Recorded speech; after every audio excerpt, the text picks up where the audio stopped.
ലോകരക്ഷിതാവാണ്.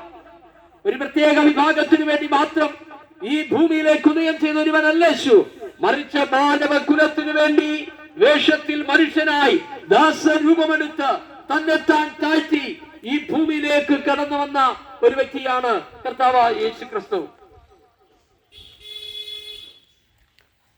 പ്രിയമുള്ളവരെ, ദൈവത്തിന്റെ വചനം അതുകൊണ്ട് വിളിച്ചു പറയുന്നു, ഒരുവൻ ക്രിസ്തുവിലായാൽ അവൻ പുതിയ സൃഷ്ടിയാകുന്നു, പഴയതൊക്കെ അവനിൽ നിന്ന് മാറിപ്പോകുവാനിടയാകുന്നു.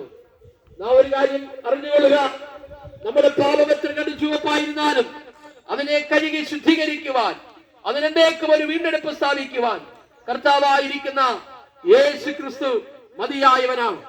അതുകൊണ്ട് ഈ സന്ദേശം കേൾക്കുമ്പോൾ താങ്കൾ ഒരു പാപിയാണെങ്കിൽ തങ്ങളുടെ പാപത്തെ കഴുകിക്കളയുവാൻ യേശുവിന്റെ രക്തത്തിന് കഴിയുമെന്നുള്ള കാര്യം മറന്നു പോകരുത്.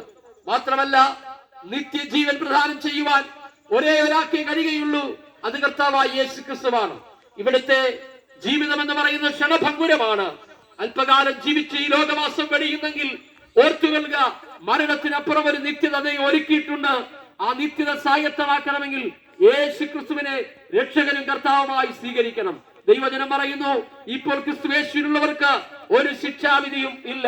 അതുകൊണ്ട് എന്നെ കേൾക്കുന്ന പ്രിയമുള്ളവരെ, ഇപ്പോഴാകുന്നു രക്ഷാ ദിവസം, ഇപ്പോഴാകുന്നു സുപ്രസാദ കാലം. ഇനി സമയമില്ല, കാലമില്ല.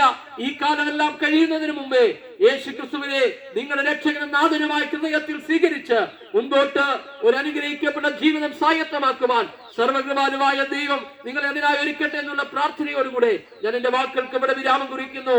ദൈവം നമ്മെ സഹായിക്കുമാറാകട്ടെ.